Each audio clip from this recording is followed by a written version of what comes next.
நீங்கள் தவறவிட்ட எபிசோடுகளை இப்பொழுதே காணுங்கள். உங்கள் தந்திவன் யூடியூப் சேனல் மற்றும் தந்திவன் ஆப்பில் முற்றிலும் இலவசமாக.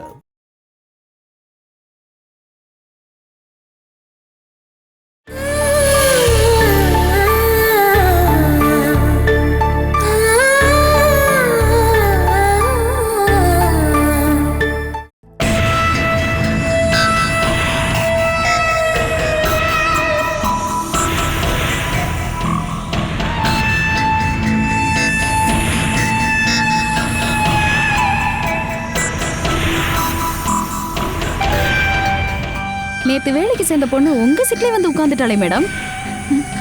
இனிமே வந்து சீட்ல இருக்க மாட்டா.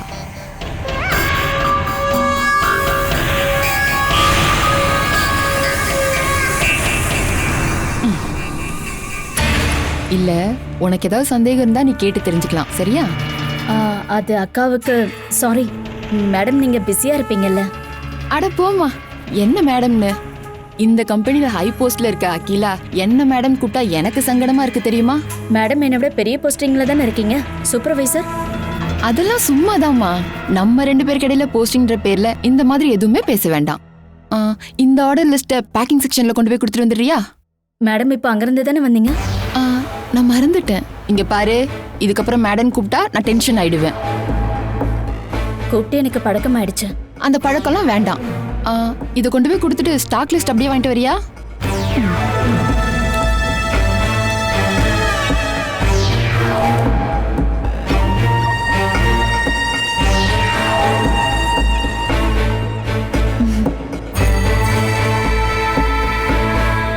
அவ எப்பவுமே ஒரே இடத்துல இப்படி உட்காரவே கூடாது. கொஞ்சமாவது நடக்கட்டும். ஒரு நாளைக்கு 4 தடவையாவது பில்டிங்கோட ஸ்டெப்ஸை ஏறி இறங்கும் போது அப்ப தெரியும். இத பார்க்கும்போது மேடத்துக்கு ரொம்ப ஹாப்பியா இருக்கும்ல.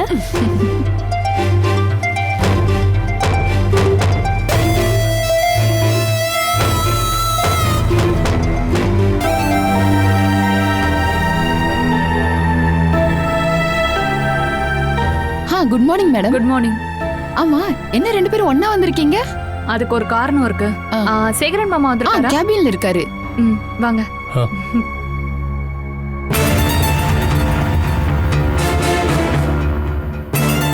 எல்லாரும் ஒண்ணு சேர்ந்து வந்திருக்காங்கன்னா ஏதாவது ஒரு பெரிய பிரச்சனையா இருக்கும் போலியே.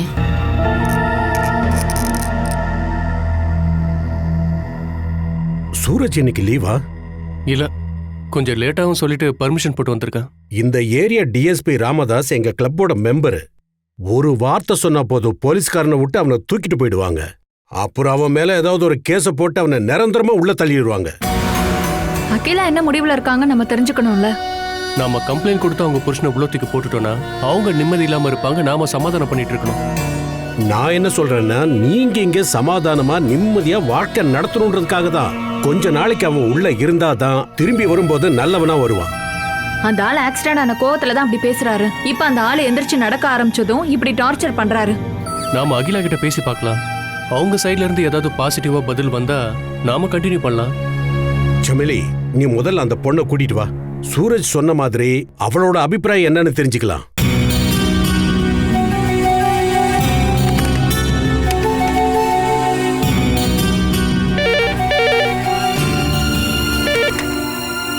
ஹலோ அகிலா, கொஞ்சம் உள்ள வரீங்களா?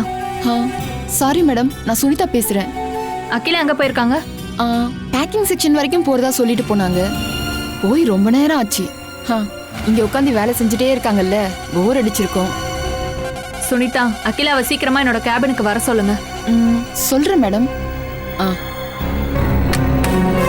அப்படின்னா பிரச்சனை அவளுக்கு தான். இப்பதான் எனக்கு நிம்மதியா இருக்கு.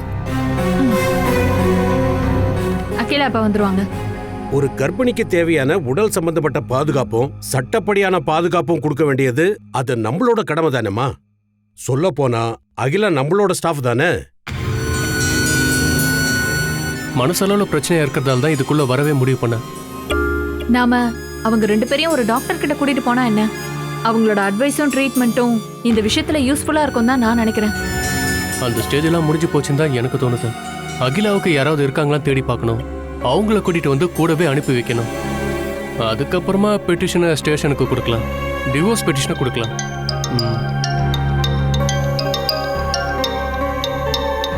ஹலோ, எங்க நடந்தது? இல்ல, நான் ஆபீஸ் வந்துட்டு தான் இருக்கேன். முதல்ல என்ன நடந்ததுன்னு சொல்லு. சீரியஸாவா?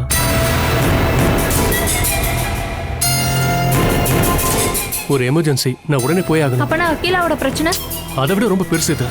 நீங்க 2 பேரும் பேசிட்டு இருங்க, நான் போயிட்டு வந்துடுறேன். ஹலோ சுரேஷ், இப்படி பாதியில போல.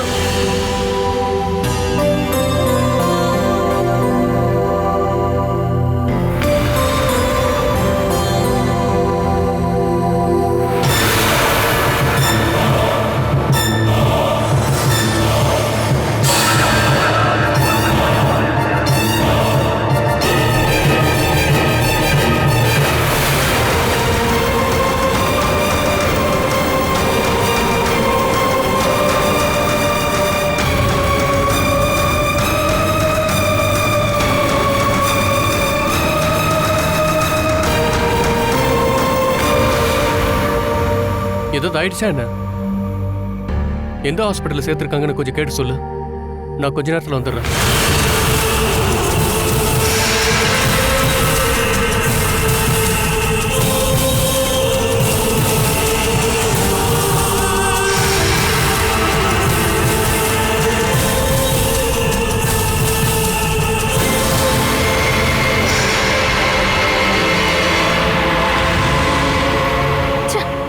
இது அந்த மீராவோட கால் தான். நீ அவளை பத்தியே நினைச்சிட்டு இருக்கிறனால தான். ஒரு பொண்ணு ஃபோன் பண்ணும்போது இப்படி அர்ஜென்ட்டா போக வேண்டிய அவசியம் என்ன இருக்கு? May come in? சாரி, நான் பேக்கிங் செக்ஷன்ல ஆர்டர் காப்பி கொடுக்கறதுக்காக போயிருந்தேன். ஏதோ அர்ஜென்ட்டா என்ன பார்க்கணும்னு சொன்னீங்களா? அகிலா, உட்காருங்க.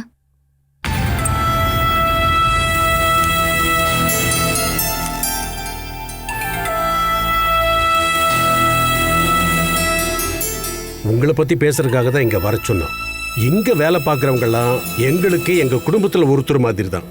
மனசளவுலையும் உடல் அளவுலையும் உங்களுக்கு டார்ச்சர் கொடுக்குற உங்க கணவருக்கு எதிரா நீங்க ஒரு கம்ப்ளைண்ட் கொடுத்தே ஆகணும். இன்னும் எத்தனை நாளைக்கு அகிலா இப்படி சகிச்சுப்பீங்க? இப்படி அபாயமான சூழ்நிலையில பிறக்க போற குழந்தைக்கு என்னதான் பாதுகாப்பு இருக்கும்? ஃபர்ஸ்ட் ஸ்டேஜா நம்ம ஸ்டேஷன்ல போய் ஒரு கம்ப்ளைண்ட் கொடுக்கலாம். உங்களோட ஹஸ்பண்டை திருத்துறதுக்கு அந்த ஒரு வழி தான் இருக்கு. என் உயிருக்கு ஏதாவது ஆபத்து வந்துச்சுன்னா அதுக்கான முழு பொறுப்பும் என்னுடைய புருஷனும் என் ஃபேமிலியும் அப்படிதான் சொல்லி நான் போலீஸ் ஸ்டேஷன்ல கம்ப்ளைண்ட் கொடுத்துருக்கேன். முதல்ல என்னன்னா, ஒரு பைத்தியக்காரன்னு தெரிஞ்சிருந்தும் வேணுகோபால் கூட என்னை அனுப்புனது என்னுடைய ஃபேமிலி தான். 2வது குற்றச்சாட்டு, எனக்குள்ள இருக்கிற பெண்மையை கொண்டு போட்ட என்னுடைய புருஷன். நாம வேணும்னா லீகலா போலாமா? வேண்டாம், என்னுடைய பர்சனல் லைஃபை நான் மேனேஜ் பண்ணிக்கிறேன். இங்க இந்த வேலையில எனக்கு ரொம்ப திருப்தியா இருக்கு. அதுக்காக நான் உங்களுக்கு நன்றி தெரிவிச்சுக்கிறேன். அப்புறம் என் புருஷன் என்ன அடிக்கிறது, அது எனக்கு ரொம்பவே பழகி போச்சு. அப்புறம் உடம்பு ரொம்ப வலிக்கும் போது எனக்கு தெரியாமலே நான் கத்திடுவேன். இனிமே பக்கத்து வீட்டுக்காரங்களுக்கு எந்த பிரச்சனையும் வராம சத்தமும் வெளியில கேட்காம நான் அழ முயற்சி பண்றேன்.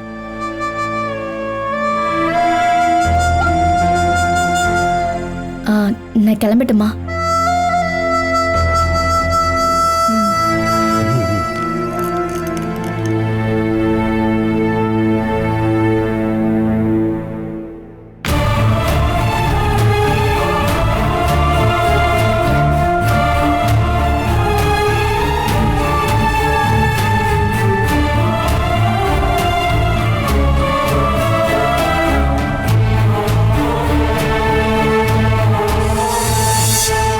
பேப்பர் அக்கா, பேப்பர். பழைய இரும்பு, தகரம், பேப்பர். பேப்பர் பாட்டில் ஏதாவது இருக்கா? பாட்டில் இருந்தா கூட போடுங்க. பேப்பர், பழைய இரும்பு, தகரம், புக்கு, பேப்பர். பிளாஸ்டிக் இருக்கா? பிளாஸ்டிக் இருந்தா கூட போடுங்க. பழைய இரும்பு, தகரம், பாட்டில், பிளாஸ்டிக் எது இருந்தாலும் போடுங்க. அம்மா, பழைய பாத்திரங்கள் இருக்கா? இரும்பு, தகரம், பழைய பேப்பர், இரும்பு, தகரம் ஏதாவது போடணுங்களா? வீட்டுல யாராவது இருக்கீங்களா?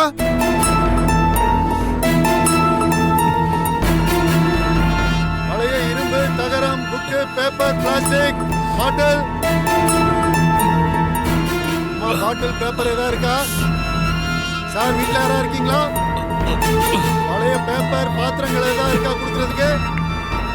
பேப்பர் பேப்பர் பழைய பேப்பர்.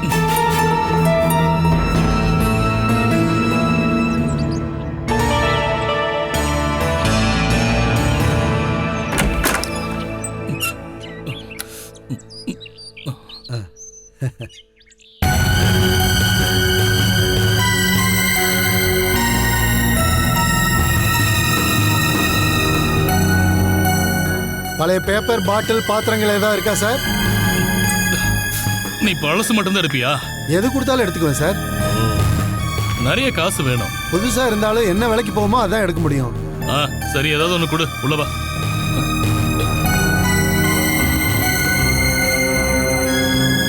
என்னால நடக்க முடியாதியா, அதான் உன்ன உள்ள வர சொன்னேன்.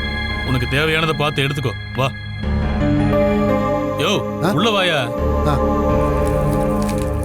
யோ, அந்த கோணி பை எடுத்து வாயா. சரி.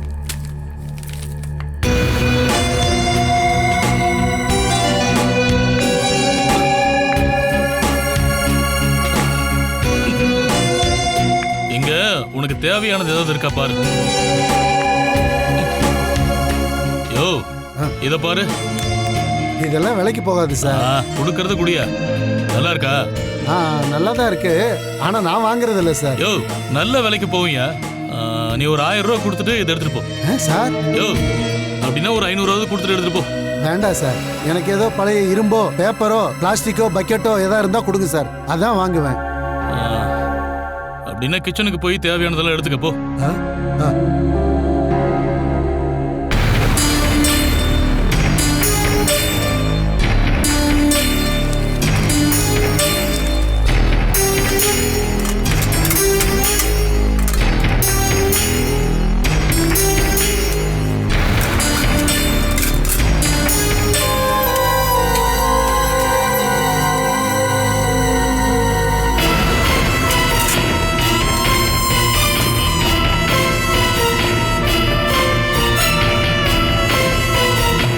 எடுத்துட்டேன் சார்.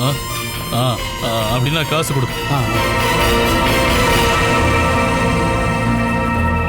இந்தாங்க. இது என்ன 50 ரூபாயா? 500 ரூபாய் குடியா. 500 ரூபாயா? அதெல்லாம் வராது சார், அந்த அளவுக்கு பாத்திரமே இங்க இல்ல. நீ 500 ரூபாய் கொடுத்ததுக்கு அப்புறம் இங்கிருந்து கிளம்பு. இல்ல சார், அப்படின்னா இது வேண்டவே வேண்டாம் சார். யோ யோ, ஒரு 300 ரூபாயாவது குடியா. இல்ல சார், வேணும்னா உங்களுக்கு 60 ரூபா தரேன் நானு. இந்தாங்க சார். ஒரு 200. ஒரு 100 ரூபாயாவது கொடுத்துட்டு போயா. இந்தாங்க சார். சரி, அப்ப நான் கிளம்புறேன் சார். யோ, உனக்கு தெரிஞ்சவங்க யாராவது இதை வாங்குறவங்க இருந்தாங்கன்னா கூட்டிட்டு வா. உனக்கு நான் கமிஷன் கொடுக்குறேன். சரி சார், போயிட்டு வா.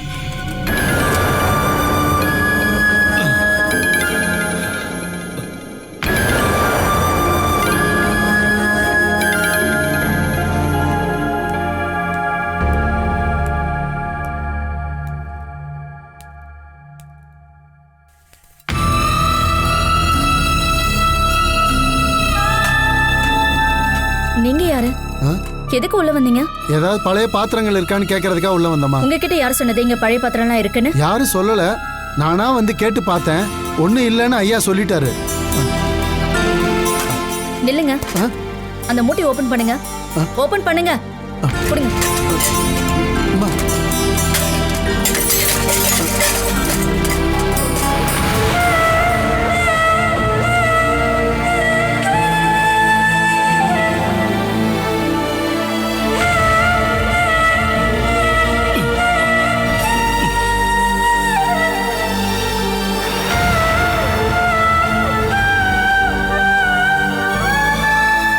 யாரும் இல்லாத நேரமா பார்த்து நீ திருட வந்திருக்கியா?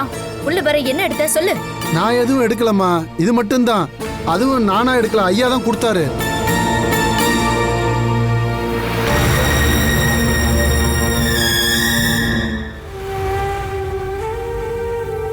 இது எல்லாமே நான் வாங்கி வச்சது. எடுத்து உள்ள வை. எடுத்து உள்ள வைன்னு சொல்றேன்ல.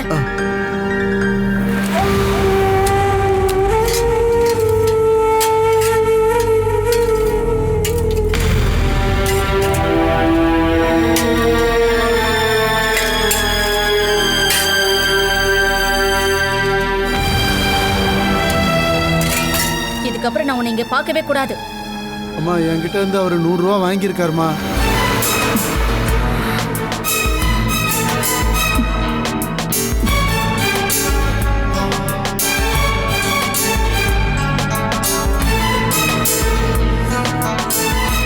ஏண்டா எடுத்துட்டு போயா.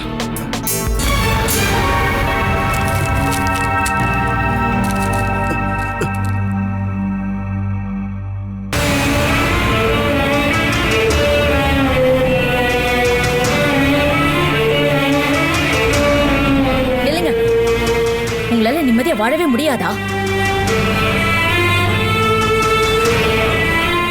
உங்களை எந்திரிச்சு நடக்க வைக்கிறதுக்கு நான் ரொம்பவே கஷ்டப்பட்டு வேலை பார்க்கறேன். அது எதுக்காகன்னு யாராவது கேட்டாங்கன்னா என்கிட்ட அதுக்கான பதிலே கிடையாது. அப்படி இருக்கும்போது நீங்க இனிமே எந்த நம்பிக்கையில நான் உங்களை தனியா விட்டுட்டு போறது?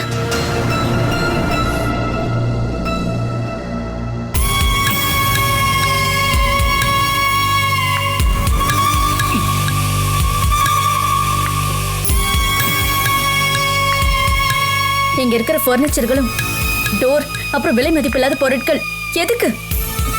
இந்த வீட்டையை நீங்க வித்துருவீங்களன்னு எனக்கு பயமா இருக்குங்க. நீங்க இங்க இருக்கிறத வித்தாலும் உடைச்சாலும் அதுக்கான பொறுப்பை ஏத்துக்க வேண்டியது நான் தான். கடவுள் மேல சத்தியமா சொல்றேன், இனிமே எந்த ஒரு பொறுப்பையும் தயவு செஞ்சு என் தலைமையில ஏத்தாதீங்க. அதை முடிக்க வேண்டிய சக்தி என்கிட்ட இல்ல, அதனாலதான்.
என்ன வேணும்? சர்க்கரையும் அரிசியுமா?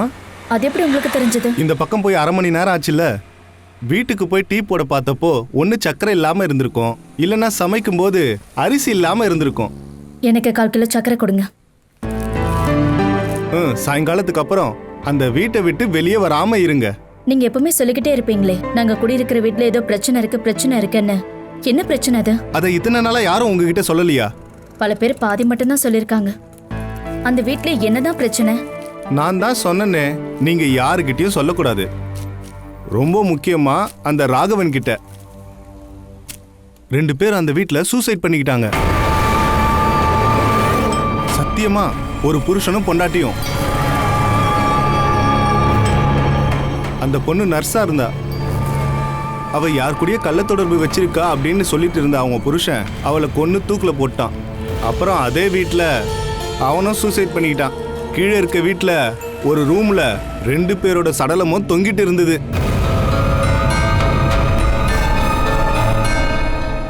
அதுக்கப்புறம் அந்த வீட்ல தங்க வந்த புருஷன் பொண்டாட்டிங்கிட்ட சண்டையா தான் இருந்தது. ஒருத்தன் பொண்டாட்டியோட மண்டையை உடைச்சிட்டான். இன்னொரு ஃபேமிலியில பொண்டாட்டி புருஷனுக்கு விஷம் கொடுத்து கொல்ல பார்த்தா. அந்த வீட்ல ஒரே பிரச்சனை. அதனாலதான் பல தடவை அந்த வீட்டுக்கு நான் வரணும்னு நினைச்சாலும் என்னால வர முடியல. அந்த சம்பவம் நடந்து இப்போ எத்தனை வருஷம் ஆச்சு? 2 வருஷம் ஆச்சு. அந்த ராகவன் உங்களை ஏமாத்திட்டான். சும்மா அந்த வீட்டுல இருக்க சொன்னாலும் அந்த வீட்டுக்கு யாரும் குடி வர மாட்டாங்க. எல்லாருக்கும் உயிர் பயம்னு ஒண்ணு இருக்குல்ல, அங்க இருந்து கூடிய சீக்கிரமா போயிடுங்க. அங்க நிறைய ஆவி இருக்கு. எனக்கு அந்த பயம் இல்ல. இல்லையா? இல்ல. பேயை விட ரொம்பவே பயமுறுத்துற ஒரு மனுஷன் கூட வாழ்ற நானு எதுக்கு பயப்படணும்? இந்தாங்க, வேற ஏதாவது வேணுமா? வேண்டாம், இப்போதைக்கு இதை எழுதி வச்சுக்கோங்க. அப்புறம் அங்க இருந்து சீக்கிரமா வேற வீட்டுக்கு போயிடுங்க. அங்க நிறைய ஆவிங்க இருக்கு.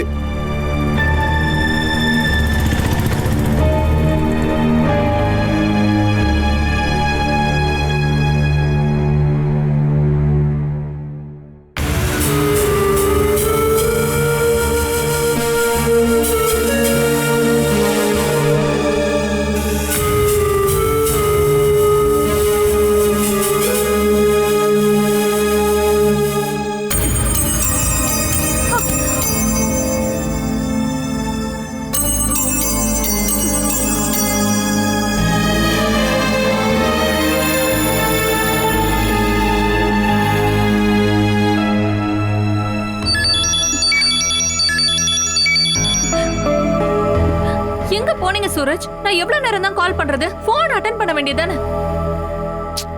இங்க பாரு, நான் ஒரு ஆக்சிடென்ட் கேஸ்க்காக ஹாஸ்பிட்டல் வந்திருக்கேன். ஆக்சிடென்ட்டா? உங்களுக்கா? இல்ல, எனக்கு ஒன்றும் ஆகல. மீராவோட கார்ல லாரி மோதி இருக்கு, ரொம்ப அடிபட்டிருக்கு.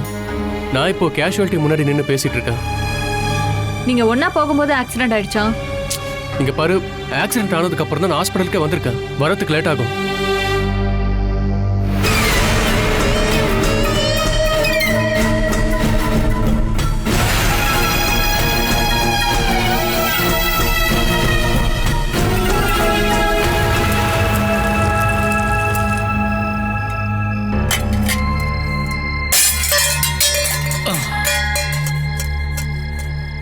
ஓ பாலா, பாலா, அடி பாலா, ஏண்டி பாலா, அங்க என்ன தெரிய உடைச்சிட்டு இருக்க? ஓ, கூட்டாலும் காது கேட்க மாட்டேங்குது. உசுரம் வாங்குறான். பாலா, பாலா, ஏண்டி? ஓ, யாரு மேல இருக்கிற கோவத்துல நீ இப்படி பாத்திரத்தை எல்லாம் தூக்கி அடிக்கிற? இதுக்கப்புறம் நான் யார் மேல கோவப்படுறது? கோவப்பட்டது என்னதான் பிரயோஜனம்? அப்படின்னா பாத்திரம் கீழே விழுற சத்தம் கேட்டுச்சே. அந்த மாதிரி பல சத்தங்கள் இந்த வீட்டுல கேட்கும். முறைக்காதீங்க. இவ்வளவு பெரிய வீடு ரொம்ப கம்மி வாடகைக்கு எப்படி கிடைச்சதுன்னு தானே உங்களுடைய சந்தேகம்? அது ஒண்ணு நான் துபாய்க்காரன் கூட போனதுனால இல்ல, இது 2 துர்மரணங்கள் நடந்த வீடா இருக்கிறதுனால.